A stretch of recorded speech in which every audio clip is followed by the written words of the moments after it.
Smiths, Cemetery Gates. Great, wasn't it? Always cracking. Off the Queen is Dead. Voted best album of all time, I think, in an NME poll. I don't think it is their best album. Strangers Here We Come. I agree. By far the best. I agree. Yeah. Cracking. Anyway, Carl, yeah, so people are arguing on the flight. How did you enjoy Edinburgh, by the way, anyway? Because I saw you up there briefly with you and Nick Frost, your new mates, Nick Frost and Simon Pegg. You know, he prefers them to us now. I know, apparently, I could tell that from just talking to him, really. It was the way he was sort of looking at them, everything like that, he was just smiling at Nick Frost. It's his new best chum. You love Nick Frost, don't you? Would you have preferred it, right, if I went to Edinburgh and had to sit with some people that I really didn't like? Would you have been happier for me? No, do you know, but so I had a great time with Simon and Nick, and they're nice people. But he kept going to, oi, Nick, tell Ricky that story. And Nick and Simon, well, all it was, right, and their ghost stories, he loves them because they believe in ghosts. Oh. It's not just they're that. great blokes with great sense of humour, just because they believe in ghosts. You go and tell him that, he goes, how do you explain that? I was going, well, I wasn't there. What was that one you told me and it was completely wrong? About the... It was, oh yeah, right, it's years ago. Oh yeah. Some in olden days. Oh sure. When ghosts roamed the earth. Once upon a time, you mean? Yeah. Some doctor or something who was into, like, the way bodies work. They got their head cut off. Who did? The doctor? Yeah, he was doing a bit of an experiment. And he cut his own head off? Yeah. Okay. And it was about, he said, when my head's in the basket, I'm going to blink my eyes. Right. Okay, sorry, hang on, let him finish.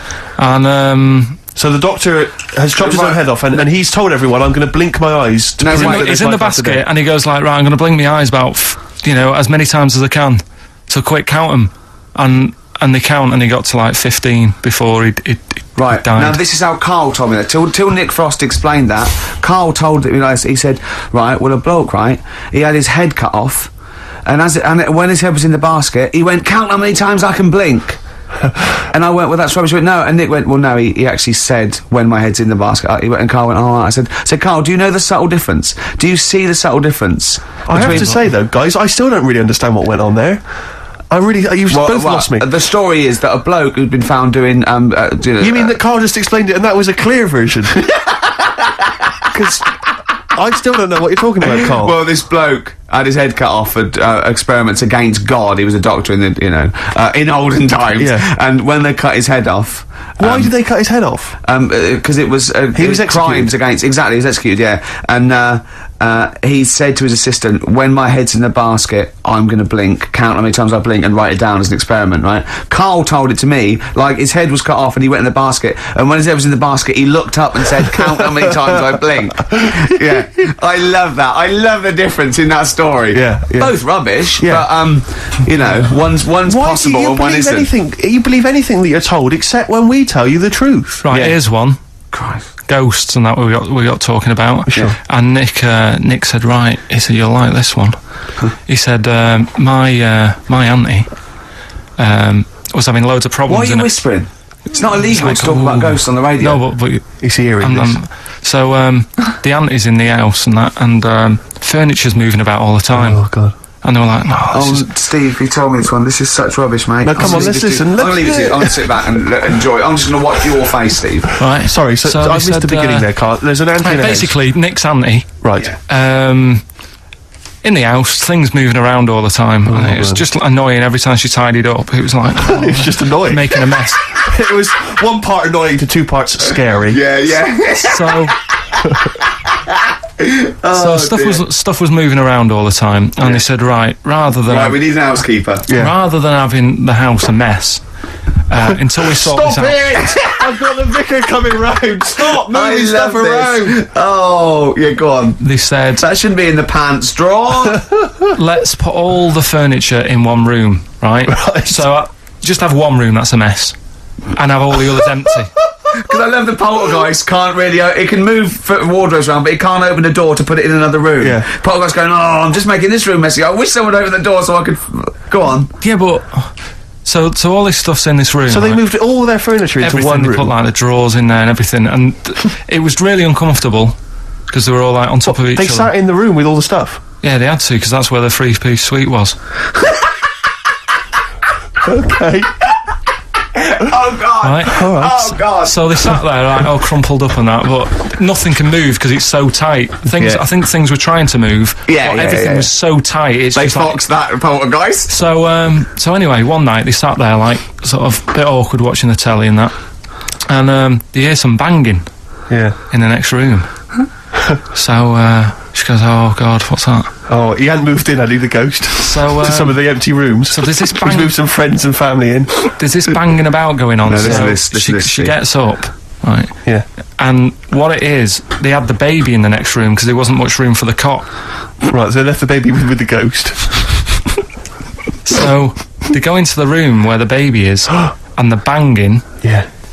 is like, do you know those plastic balls you get that you can chuck around the room and, like, they go mental? Right. The ones that you chuck once and Yeah. you keep bouncing Yeah, for yeah, ages. yeah. That was bouncing around the room. Wow, what, the hitting baby had thrown it? hitting all the walls, and the baby was there, stood in the cot, sort of laughing Right. and looking at the ball, and wherever it looked, the ball went. Yeah. And then she said, "Stop doing that," Yeah. and the ball just stopped. Did it? And it rolled a bit and stopped. Right. So the baby had thrown the ball and it was watching it as it bounced around the room. It wasn't throwing it; it was in control of it. No, the point is, Steve, the baby has been doing. It would have been the baby all along. The baby had been messing with the furniture. It was So the it's baby a that had the super power. baby. Yeah, it's the baby that had the power. Special baby. It's a baby that had the power. It's What a power? baby that had the power. What- the what's power the power? of telekinesis. Right. They were then trying to convince me that telekinesis was not like all the other stuff that I didn't believe in, but that was a science. Right. Telekinesis was possible. Yes. Yeah, it's not like ghosts and demons and all that sort of. Telekinesis is different. Yeah, that's yeah. science. But Nick's auntie saw it, and I love the fact that you're telling me that someone else's auntie saw it. So I should be satisfied with that. Yeah. I should be satisfied with that. I mean, no, So does she still live in one room with all her possessions? I think the baby grew out of it, apparently. it grew The up. baby grew out of it. So it doesn't use its telekinesis powers No. anymore? Well, no, it's No. like in Carrie, innit? She was upset for a bit, and then she got over it. Okay, I'm just going to say one thing, Carl. That was a film. Do you want to play a record or?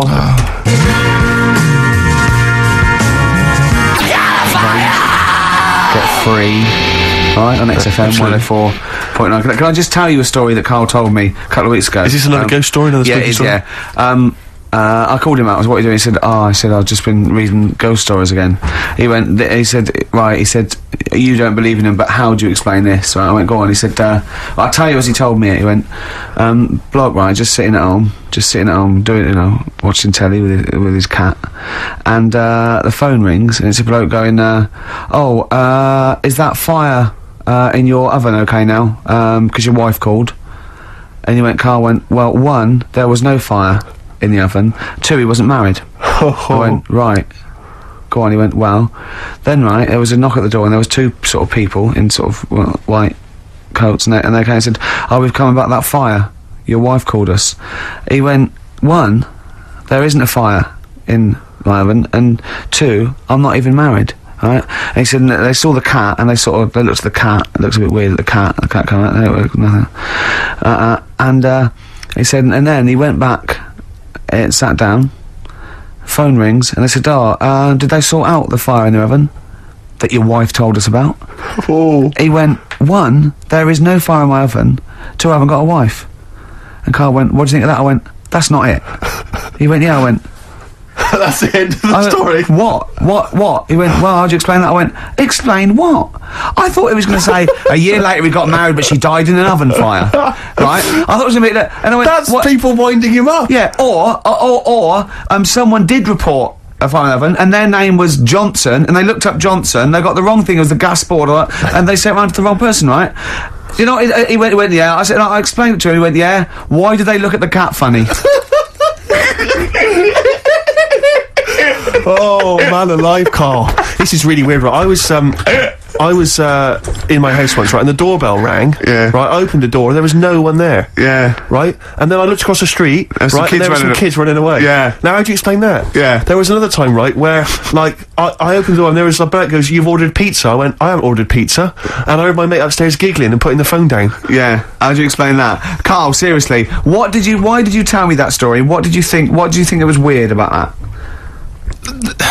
The fact that it was three different people Is this all the information? Is that the entire story? It was 3 different people. Did you fall hassling asleep him and not read about the end? A fire that didn't happen, about a wife that didn't exist, and a cat that didn't look happy.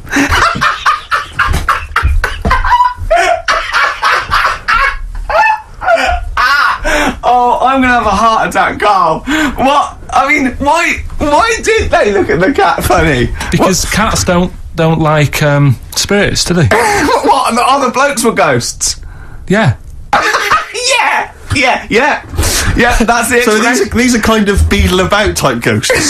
These are ghosts who walk the earth as the undead, just wind people up slightly. That's lovely. That is lovely. Seriously, and a cat that did not look happy. But seriously, why would ghosts wander around just like winding people up? Oh, Maybe something did happen there years ago. Some fire. Some woman might have died in a house of a fire or something. Yeah. And it sort of all happened again. Yeah, it's certainly a mystery. I mean, if you don't- it is a mystery. I mean, I can't. What's this book you were reading? You were reading a book, which is interesting enough. It was the for tea and Times. Oh, Carl. Yeah. Well, I don't know what to say. Well, I'll tell you this, Carl. There is a track that will spook you right out. This is Warren Zevon from what was it, like about 1979, early 80s? Oh, great track. Werewolves of London. Play this, Carl, but don't be scared.